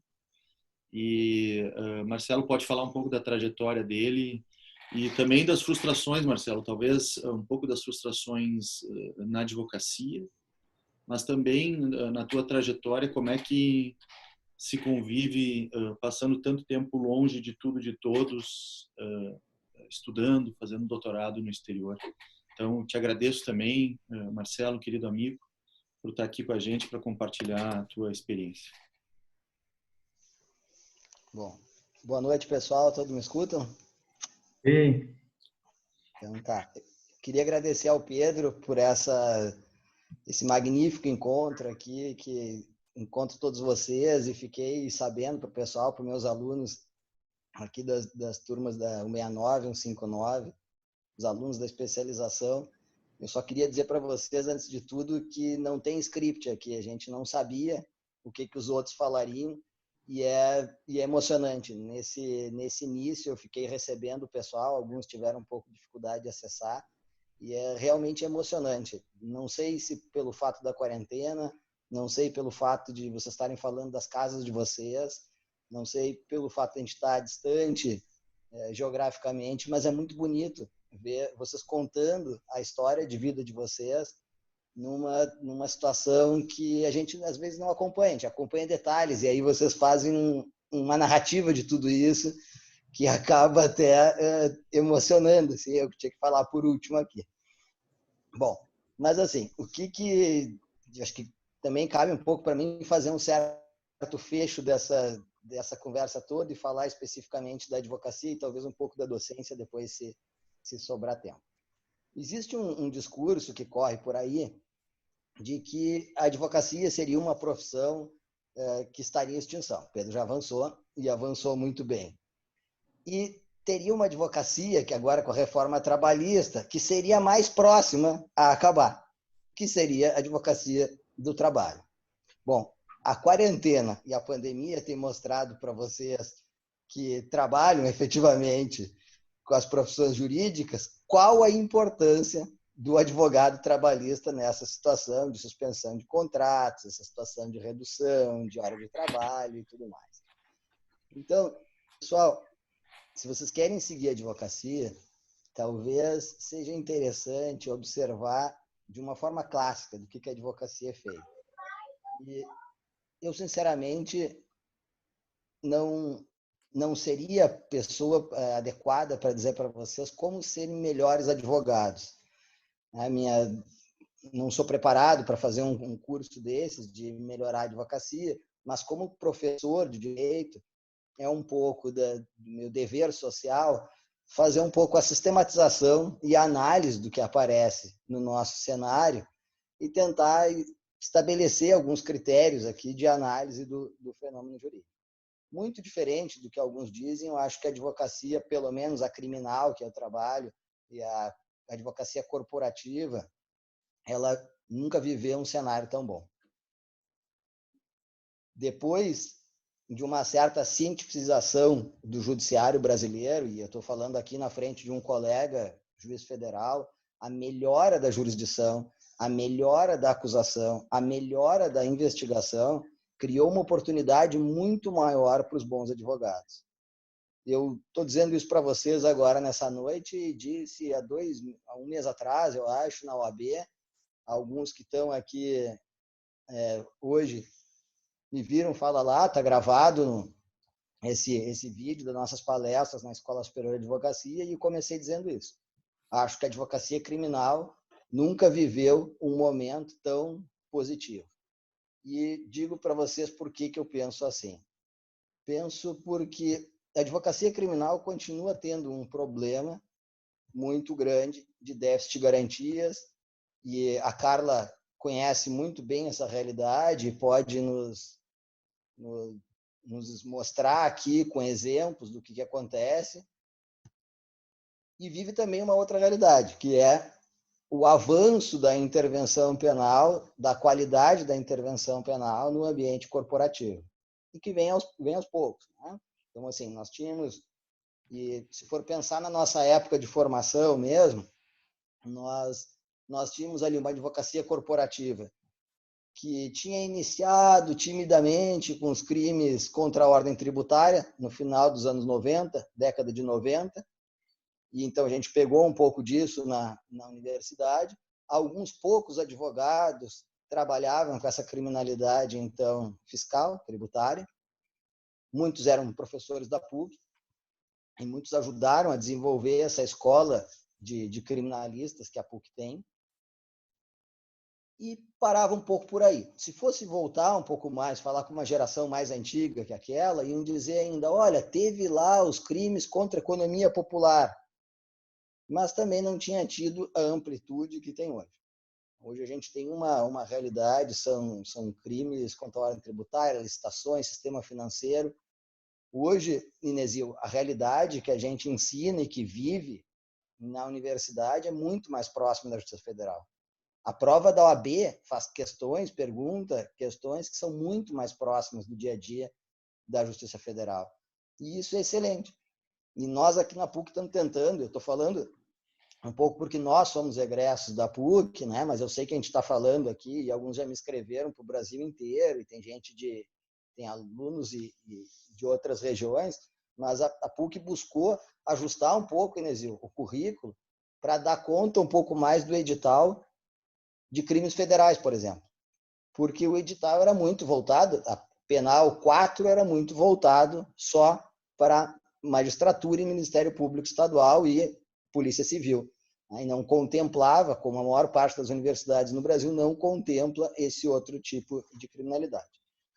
Então, assim, pessoal, essa introdução que eu comecei com vocês, falando um pouco do que me parece que é um estado de melhora da qualidade jurisdicional e obriga que o profissional, que o advogado também viva um aprimoramento, leva a quem quer entrar na advocacia criminal perceber que tem um caminho muito diferente da realidade que eu vivi, por exemplo. Na nossa época, quem queria advocacia criminal tinha uma forma, ou entrava nos escritórios que atuavam, e eram poucas vagas que tinham para entrar nesses escritórios que atuavam na advocacia criminal, ou ia para a Defensoria Pública. Então, Carla, assim, muitos colegas, muitos contemporâneos nossos, que são advogados e bons advogados criminalistas hoje, começaram na Defensoria Pública, porque existia uma demanda muito grande. Eu digo ainda Defensoria Pública estadual, não Defensoria Pública da União. Não tinha ainda nem muita vaga na Defensoria Pública da União. E o pessoal nem sabia, como disse o Inesio, direito qual era a atribuição que teria, que tipo de defesa faria naquela realidade. Então, hoje, existe uma expansão e uma expansão que cria oportunidades, mas essas oportunidades exigem também do profissional um caminho muito mais claro.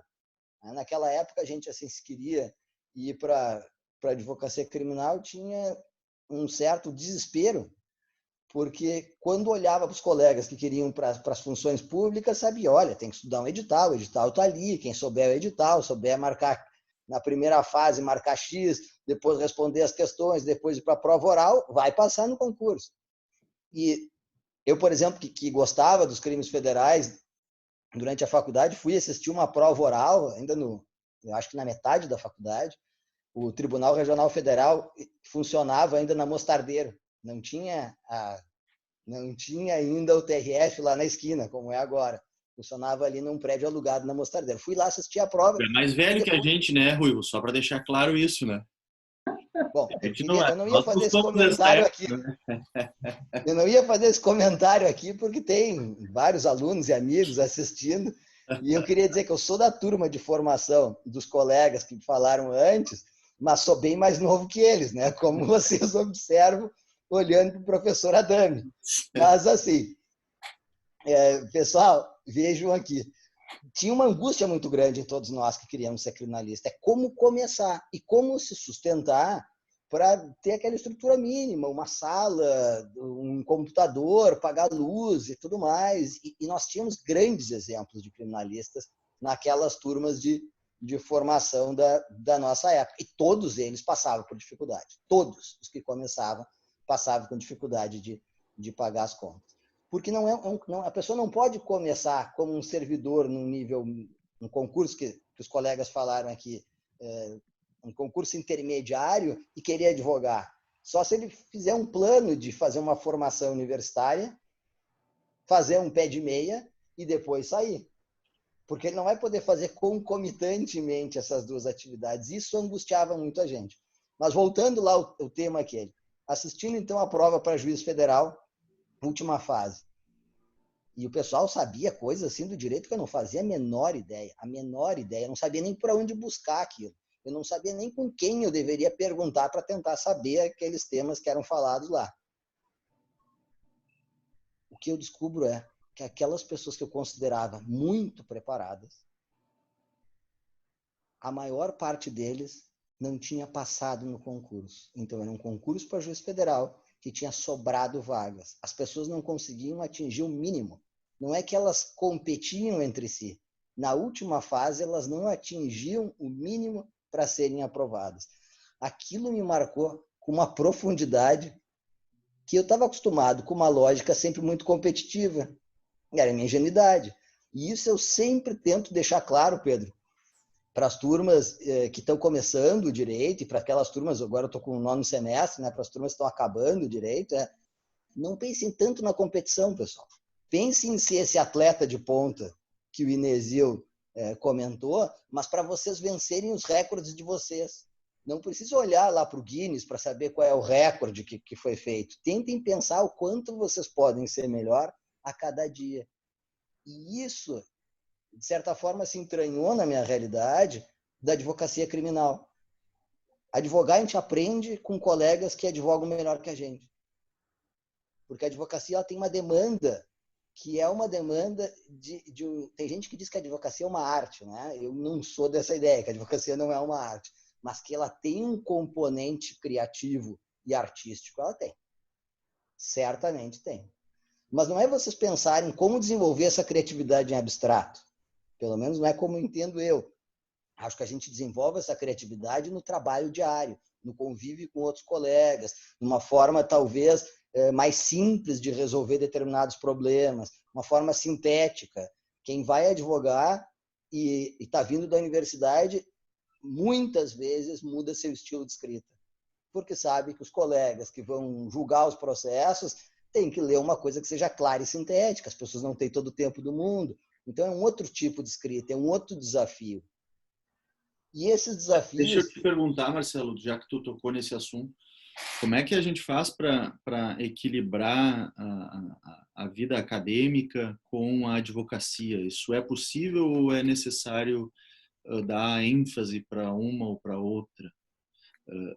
Eu, quando me apresento nos primeiros dias de aula, eu digo, eu sou um professor que advoga, né?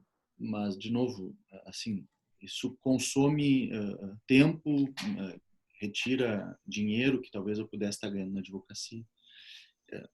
Talvez eu não esteja fazendo direito. É possível conciliar um meio a meio ou isso também é uma utopia e é necessário dar ênfase a um deles ou não? Bom, daí eu chego no segundo ponto, né? O primeiro ponto que eu dizia, Pedro, era com a questão do aprimoramento técnico, né? E aprimoramento cultural. Acredito que o bom advogado ele não sabe só o que é o tato bestando, o tipo penal que serve para a legalidade tributária, que serve para a legalidade administrativa, penal. Ele sabe a cultura dos fenômenos, porque isso ajuda a entender as pessoas, entender o que está por trás, né? A gente trabalha muitas vezes com demandas que estão mudando.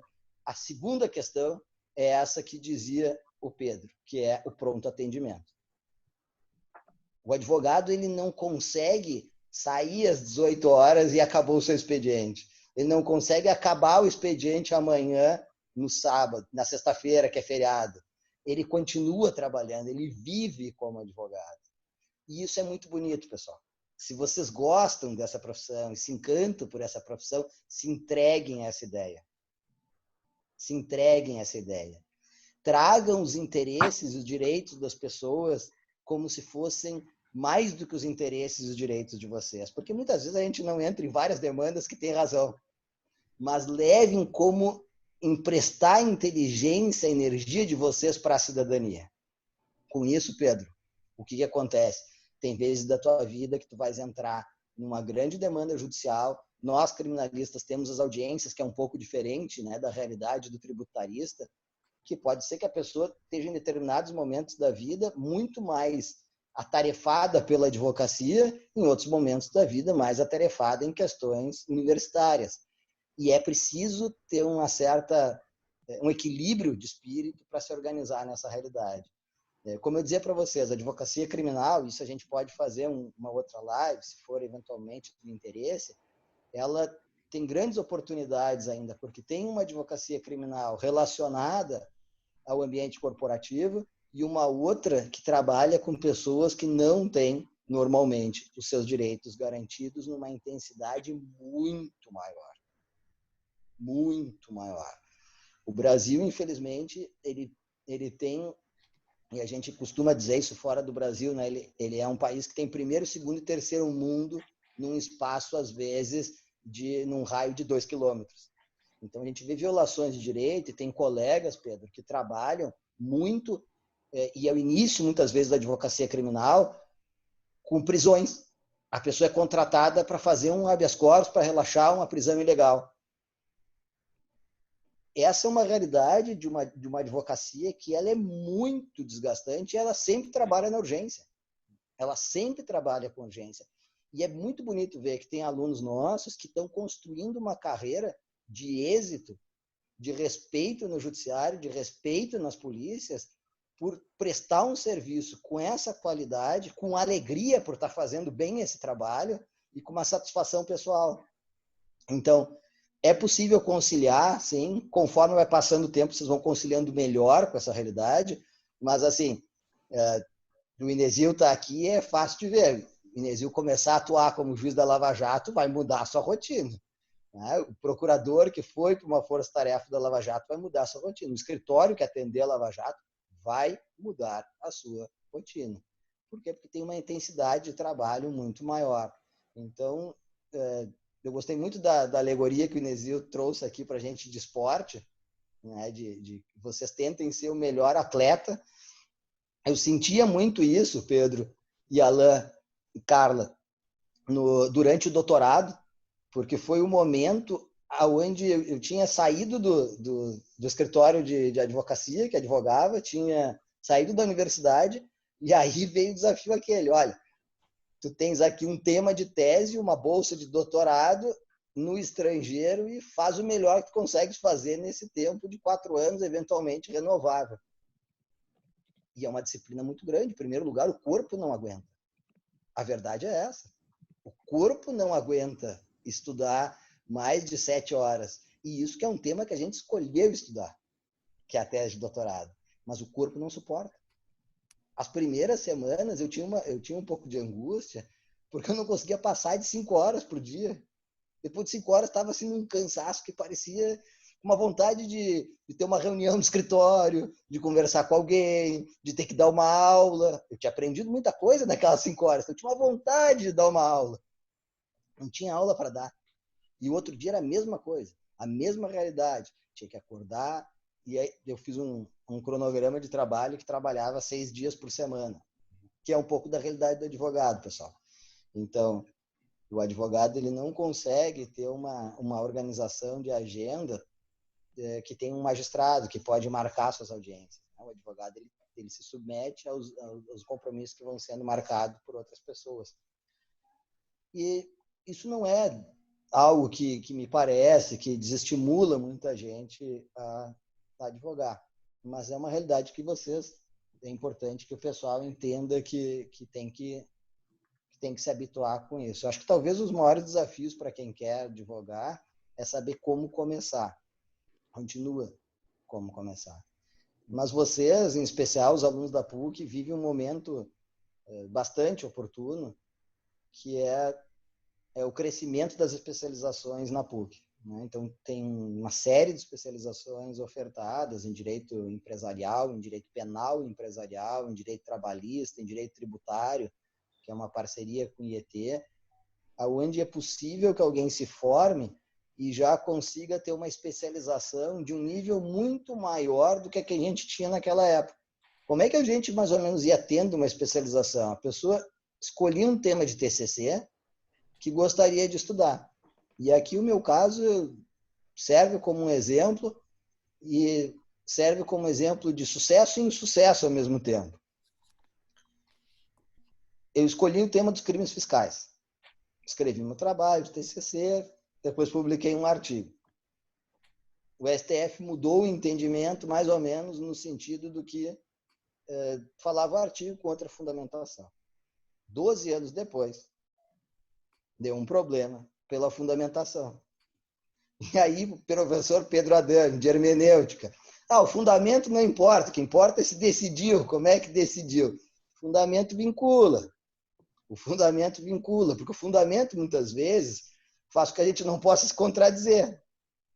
Todo mundo sabe qual é a decisão que tem que tomar. Agora, como fundamentou, vai vincular quais caminhos a gente pode fazer.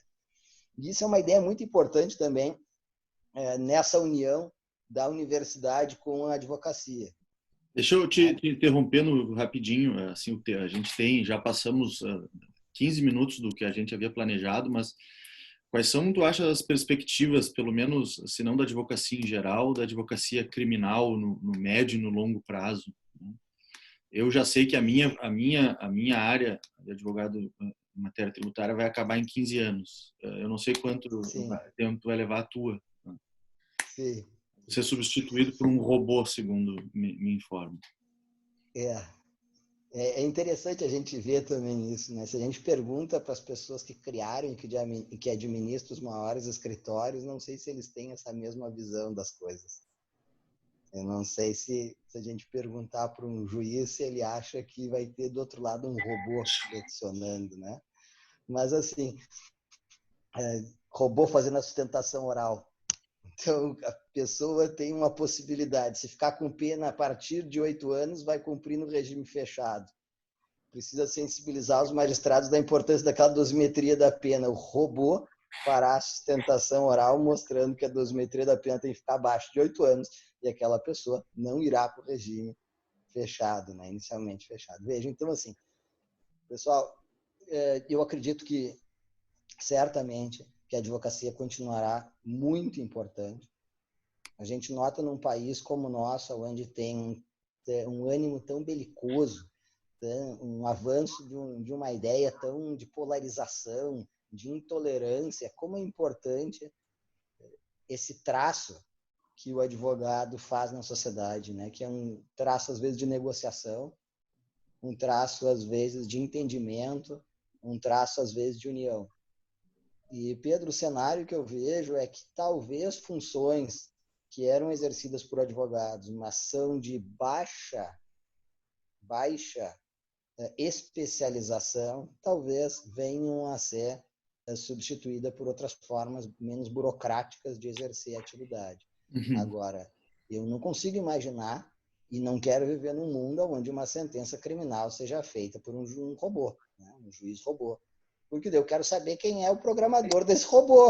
E se esse não for um professor, eu já acho que não vale esse programador do robô. Né? E que professor terá que ser esse? Uma junta de professores? Então, vejam, pessoal, pensando já que o meu tempo já se esgotou, eu acredito que vocês serão muito importantes no futuro. Quero ter a minha oportunidade de conviver com vocês nos fóruns, nas especializações, na universidade, com isso que vocês têm para ofertar para o nosso futuro, que é uma qualidade, que é uma criatividade e que é, acima de tudo, Pedro, caráter. Eu vou acabar aqui a minha fala com a indicação de um livro, que alguns que estão vendo aqui já receberam essa indicação de mim, e eu recebi a indicação do professor Pedro. E é um livro que mostra, talvez, escrito na década de 70, The Lost Lawyer, e mostra como que um professor de direito empresarial, que naquela época se chamava comercial, percebeu um enfraquecimento dos grandes escritórios de advocacia e do judiciário norte-americano pelo empobrecimento na formação dos alunos. Então, a ideia que ele sustenta é: o direito tem um papel social muito mais importante para a cidadania e para a democracia e para o entendimento da população. E isso não tem programação que possa fazer. São pessoas que fazem. Né? Todos os meus alunos de TGD já viram falando: o direito é feito por pessoas e para pessoas. E a ideia que ele conclama, vamos dizer, nós da comunidade jurídica, que não é só norte-americana, mas é internacional, é: procurem ser o jurista estadista. Procurem ser o statement lawyer, que é aquele jurista que carrega e encarna em si algumas, talvez, virtudes de caráter que buscam isso, que buscam essa ideia de uma certa união em termos de alguns objetivos e a melhora das atividades. Hoje em dia, a advocacia criminal mudou muito, isso é oportunidade, a gente pode falar em outro momento, mas mudou muito. Né? A advocacia criminal não é só mais combativa dos poderes, mas também com a colaboração premiada, com a cor de leniência, com os acordos esses do artigo 28A do Código de Processo Penal, certamente a gente caminha para uma outra realidade. Obrigado, Pedro. Obrigado pela atenção do pessoal, pela curiosidade de vocês. Vocês não sabem, pessoal, qual a falta que eu tenho sentido e que acredito que o Pedro igual, de poder ir para a PUC, dar aula, encontrar o sorriso de vocês, encontrar a cara de dúvida de vocês, encontrar toda uma realidade que é muito humana. Que as nossas profissões também são isso, muito humanas nas suas virtudes e nos seus defeitos. Tá bem. Então, a gente pode encerrar por aqui. Eu queria agradecer novamente ao Otávio, à Carla, ao Inesio, ao Alain e ao Marcelo, que são meus queridos amigos. Eu aproveitei muito essa oportunidade. Os meus alunos sabem, eu sou um pouco refratário à tecnologia, mas eu gostei disso e espero que a gente possa repetir cada um, enfim, falando um pouco mais da sua experiência. Então, fica o meu muito obrigado a vocês que participaram, os meus amigos, e o meu muito obrigado a quem ficou até aqui. Espero que tenham aprendido e, de alguma forma, enfim, se quiserem achar o pessoal por aí, fazer as perguntas e dúvidas, eu me coloco à disposição para fazer o papel de intermediário.